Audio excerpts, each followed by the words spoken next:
nous a demandé à Marc Althusser et moi-même, et Marc Althusser s'excuse de ne pas pouvoir être là. Il est hors de France actuellement, hors de France métropolitaine. Et donc, on a fait ce travail ensemble. Alors, le problème de différenciation des organes génitaux existe depuis la nuit des temps, depuis la mythologie grecque, depuis les mythologies, puisque, vous savez, ils étaient très impressionnés par Hermaphrodite. Vous savez qu'Hermaphrodite est le fils d'Hermès et d'Aphrodite. Et vous voyez, cette présentation du Louvre, cette sculpture au Louvre, montre l'importance qu'on donnait pour ces anomalies-là. Je profite, j'avais dit que je raconterais cette histoire en premier parce qu'on m'a raconté avec tout ce qui s'est passé et certainement que les différents orateurs en parleront. Il y a quelqu'un qui m'a dit, tu sais, il y a 30-40 ans, il fallait attendre 9 mois pour connaître le sexe de l'enfant et aujourd'hui, en 2024, il faut attendre 18 ans.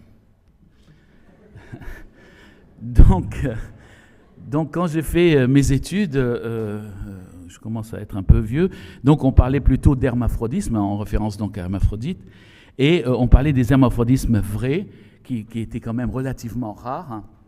C'était donc une différence entre le karyotype XY ou XX et les gonades, et on avait souvent des gonades mixtes qui donnaient un développement du pénis, de la prostate, de l'utérus et d'un vagin plus ou moins mal formé. C'était quand même quelque chose de plutôt rare, hein, et on parlait plus de pseudo-hermaphrodisme. On appelait pseudo-hermaphrodisme féminin quand le karyotype était 46XX et que les organes génitaux externes étaient virilisés. Le plus souvent, c'était des hyperplasies congénitales des surrénales. On va en revenir plusieurs fois aujourd'hui. Et le pseudo-hermaphrodisme masculin. Et donc, c'est plutôt 46XY avec des organes génitaux qui sont plutôt peu différenciés, ou pas différenciés du tout, donc plutôt féminins. Et souvent, ce sont un problème de récepteurs aux androgènes avec une insensibilité aux androgènes. Alors en 2005, tout ça, ça a disparu et il y a eu le consensus de Chicago qui a parlé de DSD en anglais, en français trouble de différenciation sexuelle. Et le consensus de Chicago avait placé ça en 3 parties. La première partie de personnes 46XY, qui avaient donc des anomalies gonadiques qui étaient le plus souvent en rapport avec une anomalie SRY, ou alors des anomalies avec les androgènes qui n'étaient pas efficaces, ce qu'on voit par exemple dans la SLO où il y a un problème de cholestérol avec dihydrocholestérol qui était élevé dans le liquide amniotique, ou alors la testostérone qui n'était pas bien sécrétée, ou alors il y avait un problème d'insensibilité aux androgènes. On classait dans ce groupe-là en 2005 les hypospadias, les extrophies vésicales. Et puis, on avait les DSD 46XX. Les anomalies qu'on a dit que c'était souvent les ovotestis, ce on appelait avant les hermaphrodismes vrais, ou aussi les 46XX SRY positifs, qui va donner une différenciation plutôt virilisante à ces fœtus de sexe au départ féminin. Ça peut aussi être le reflet d'une hyperandrogénie qui peut avoir une cause fœtale, on en a parlé tout à l'heure, l'hyperplasie congénitale des surrénales, ou une origine placentaire avec un déficit en aromatase, ou quelquefois des origines maternelles qui peuvent être le résultat d'une tumeur sécrétante, ou voire même un traitement maternel d'androgène qui va jouer sur cette différenciation sexuelle. Et puis, on a classé en 3e partie les autres anomalies chromosomiques, les 45X qui donneraient un Turner, les XXY qui donnent un Klinefelter, mais aussi les mosaïques X0, on disait X0, XY et XXXY qui donnent aussi les ovotestis et quelquefois aussi même des chimères tétragamétiques. Et là aussi, ça, il faut oublier, il faut plus utiliser les termes d'hermaphrodisme, d'ambiguïté sexuelle, de malformation des organes génitaux, parce que ce n'est pas vraiment malformatif, on en parlera tout à l'heure, et les DSD de Chicago, pour le remplacer par aujourd'hui le terme de variation du développement génital, les VDG, qui maintenant qui est un terme légal, puisque depuis le 15 novembre 2022, on en parlera tout à l'heure, il y a eu un arrêté qui fixe les règles de bonne pratique dans la prise en charge de ces enfants qui sont porteurs de variations de développement génital. Voilà, je vous, certainement, les autres orateurs en parleront aussi, vous pouvez aller sur le journal officiel, il y a un PDF qui vous explique la démarche, mais certainement mes collègues vont vous en parler. Alors, très rapidement, vous parlez des 4 étapes de la différenciation sexuelle. Au départ, au niveau embryogenèse, il y a la mise en place des gonades primitives. Après, la transformation de ces gonades primitives, soit en testicules si le SRY est présent, soit en ovaire s'il n'est pas présent. Puis, une fois que ces gonades vont sécréter des hormones, ils vont avoir une action sur le tractus génital et le développement du phénotype à ce moment-là. Et puis la 4e étape qui ne nous concerne pas aujourd'hui, l'activation du système reproducteur qui va se mettre en place à la puberté. Alors très rapidement, sans vouloir rentrer en embryologie, à 4 semaines d'aménorrhée, alors que l'embryon est didermique, on va avoir les cellules germinales qui vont passer entre la vésicule ombilicale et l'allantoïde. Ils vont passer derrière le mésentère dorsal pour aller former les gonades primitives à 6 semaines d'aménorrhée. Et à 6 semaines, on peut considérer que les gonades primitives sont présentes au niveau embryonnaire.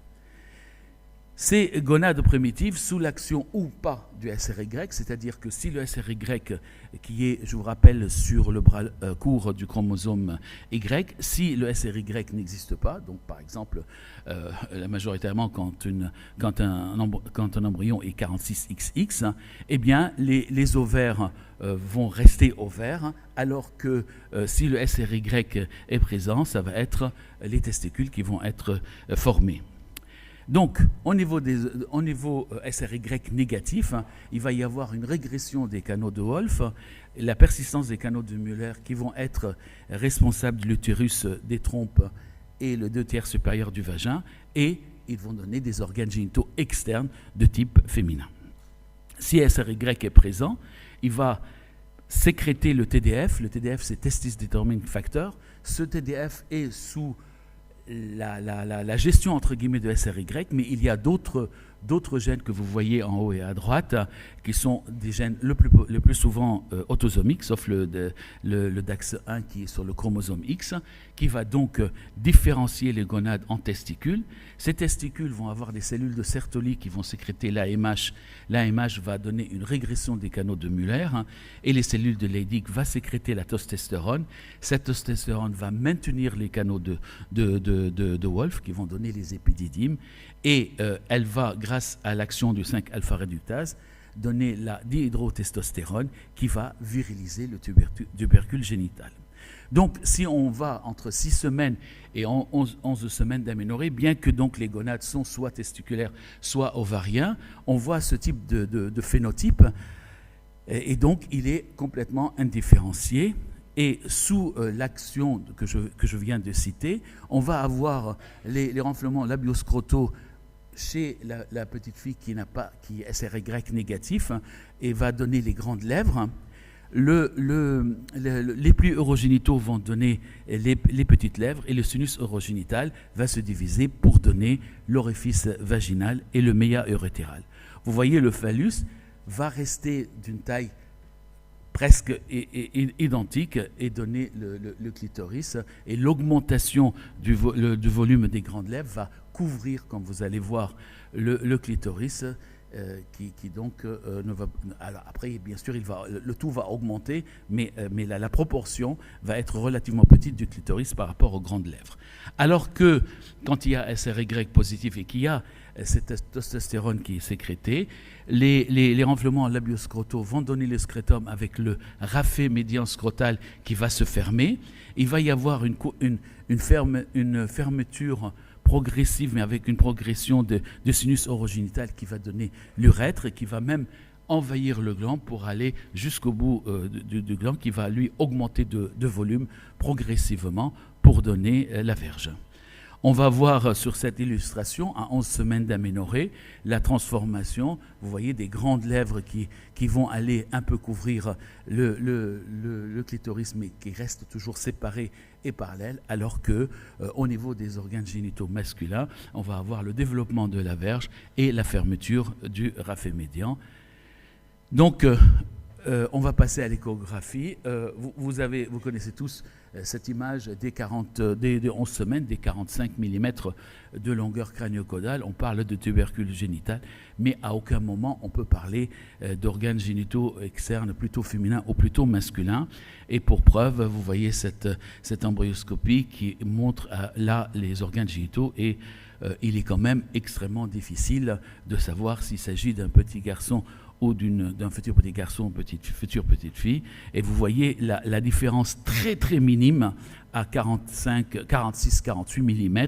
Il n'y a que le raphet médian qui est un peu fermé chez le garçon. Vous voyez que la fente est un peu plus petite, alors que chez la petite fille, il y a une ouverture un peu plus large. Mais ça, échographiquement, je ne pense pas qu'on puisse le voir.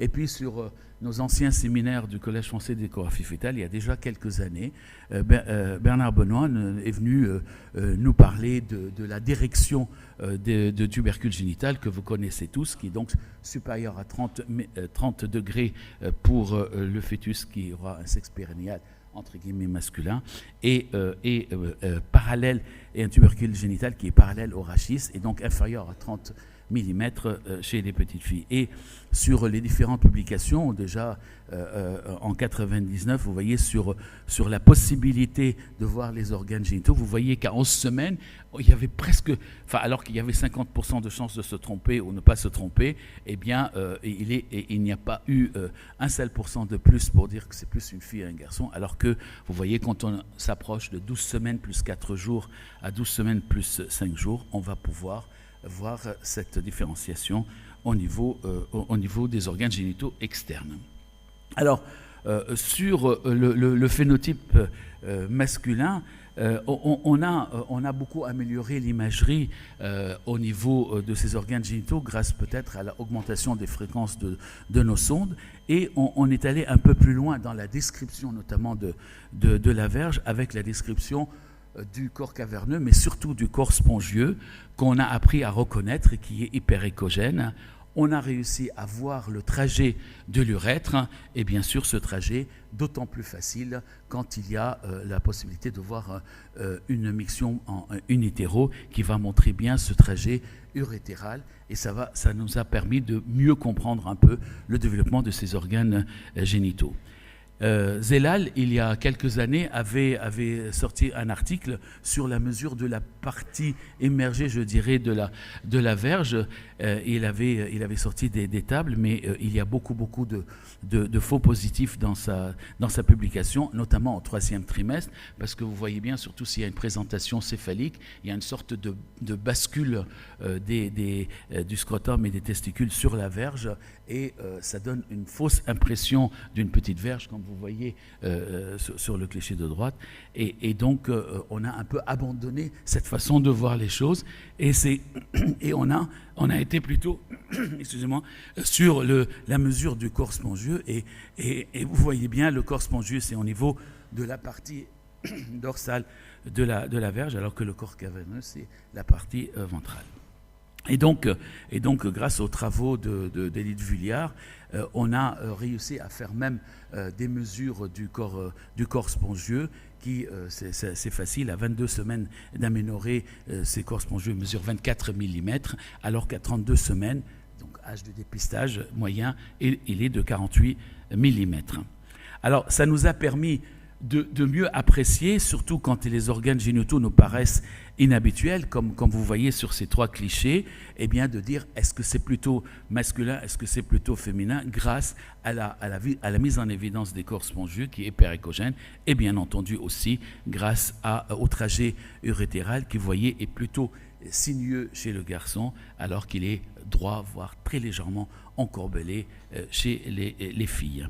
Et là encore, la présence, la visualisation d'une miction in utero va encore faciliter cette visualisation.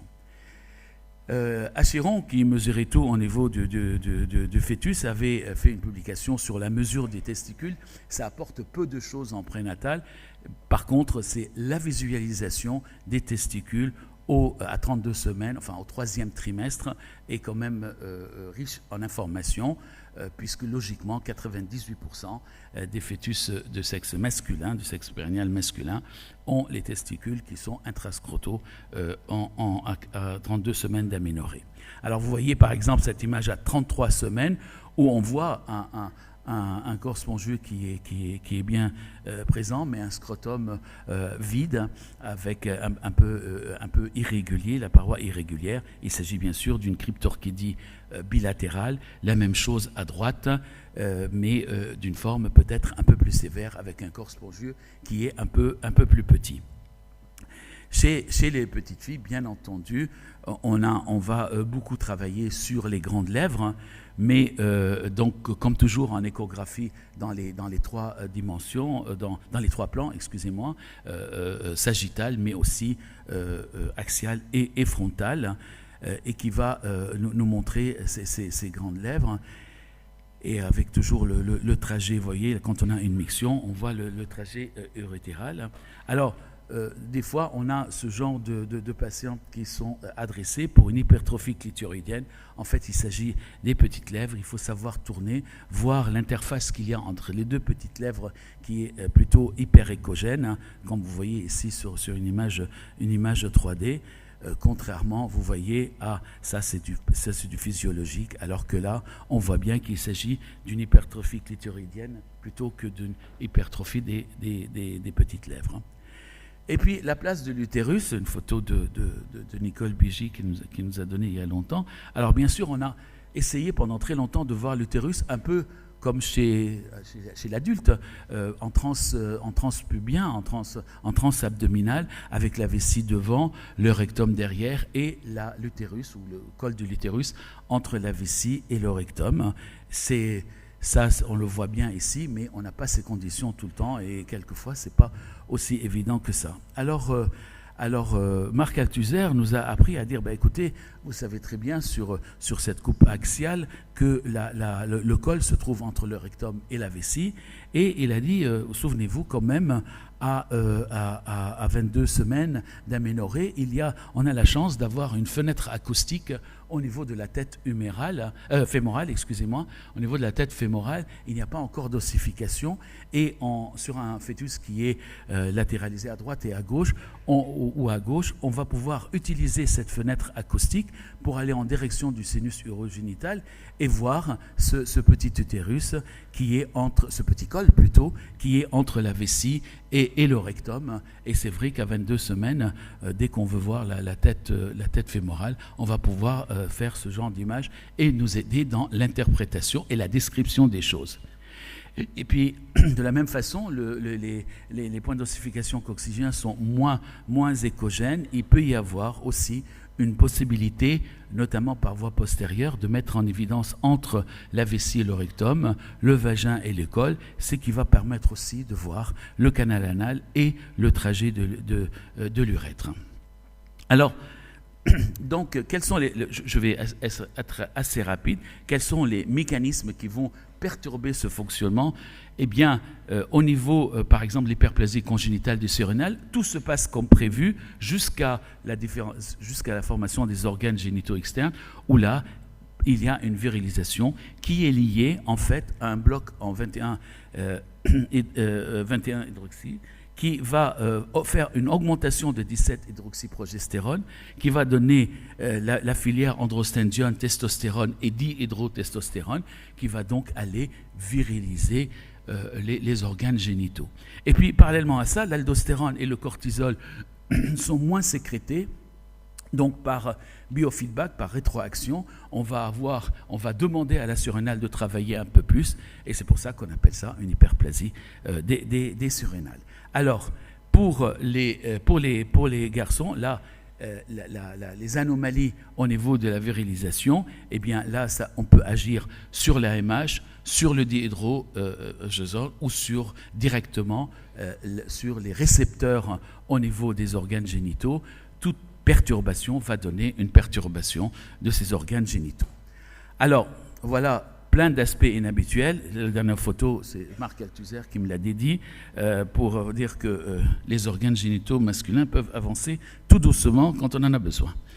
Donc, la clé du diagnostic anténatal repose effectivement, comme l'a dit tout à l'heure Sophie, sur échographie dite de dépistage, bien que l'aspect des organes génitaux ne fait pas partie de la liste des items. On en a beaucoup parlé depuis quelques jours, hein, mais la découverte... Pardon, merci. Merci beaucoup. Mais devant la découverte d'un aspect inhabituel des organes génitaux externes, il ne faut surtout pas d'emblée essayer de faire le diagnostic étiologique et encore moins, et beaucoup moins, de dire le sexe, d'annoncer un sexe génital aux parents à partir de données échographiques. Il faut absolument pas parler, et encore moins de pronostic. Il faut attendre, excusez-moi, j'étais trop rapide, il faut attendre le reste de l'exploration, et plus particulièrement les explorations génétiques. Surtout aujourd'hui, on ne se contente plus seulement de chercher SRY sur le liquide ou sur le sang maternel, mais aussi faire une analyse chromosomique sur plus ADN, l'exome, voire un Next Generation Sequencing qui va permettre de voir toutes les anomalies géniques. Hein. Et bien entendu, parallèlement à ça, faire les dosages des stéroïdes sur le liquide amniotique. Et quelquefois, on est obligé d'attendre le postnatal pour compléter notre bilan étiologique prénatal. Alors vous voyez, par exemple, dans l'hyperplasie congénitale du sérénal, toutes ces images sont des hyperplasies congénitales du sérénal. Et vous voyez que bien qu'il y a un aspect inhabituel des organes génitaux, eh ben, ce n'est pas du tout la même chose. À chaque fois, c'est un peu différent, alors qu'ils sont tous le cas. Là, il y en a un avec, vous voyez, ici, une surrénale normale, hein, elle n'est pas augmentée de volume. Ça ne veut pas dire qu'il ne faut pas regarder la surrénale. Vous voyez, et si je vais avancer, vous voyez, là aussi, c'était une hyperplasie congénitale avec une surrénale augmentée de volume. Et regardez sur la coupe, entre guillemets, Knehoff des reins, ben, ce ne sont pas les reins, ce sont les deux surrénales qui sont augmentées de volume. Donc on peut avoir une augmentation du volume de la surrénale qui n'est pas obligatoirement en parallèle avec l'aspect des organes génitaux. On peut avoir des petites surrénales alors qu'il y a des organes génitaux qui sont très inhabituels et avoir plutôt des petites avec une différence. Donc voilà, et vous voyez qu'on peut aussi mettre les hypospadias, bien sûr, dans la même situation de ces anomalies. Et bien entendu, vous voyez sur ce retard de croissance intra-utérin, on avait une anomalie des organes génitaux et une cardiopathie. C'était un SLO, un Smith-Lemli-Opitz. Celui-là, c'était un compomélique avec les malformations fémorales. Donc, vous voyez que ça peut être une porte d'entrée pour d'autres pathologies. Et c'est ma dernière diapositive. Donc, comme vous avez vu, c'est assez complexe. Je m'excuse pour les embryologistes purs parce que j'ai sauté plusieurs étapes. Mais il y a plusieurs mécanismes qui sont impliqués dans la pathogénie. Il y a peu de spécificité entre anomalies et causes de ces aspects inhabituels. Et le rôle de l'échographie, c'est de décrire ce qu'on voit, de rechercher l'utérus, de rechercher les testis, surtout après 28 semaines d'aménorrhée, de rechercher les autres anomalies associées. Vous voyez qu'il y a, si vous mettez au MIM, il y a 248 entrées pour alors c'est l'ancien terme, ambiguïté génitale, bien sûr, on va peut-être leur dire de changer maintenant leur vocabulaire, hein. Et attention à ce qu'on dit, donc pas de diagnostic, pas de pronostic, la prise en charge doit être pluridisciplinaire par le biais du CPDPN qui lui-même va demander un centre d'expertise, mais là, je laisse la parole aux autres parce que c'est le prochain, je crois, topo. Merci beaucoup.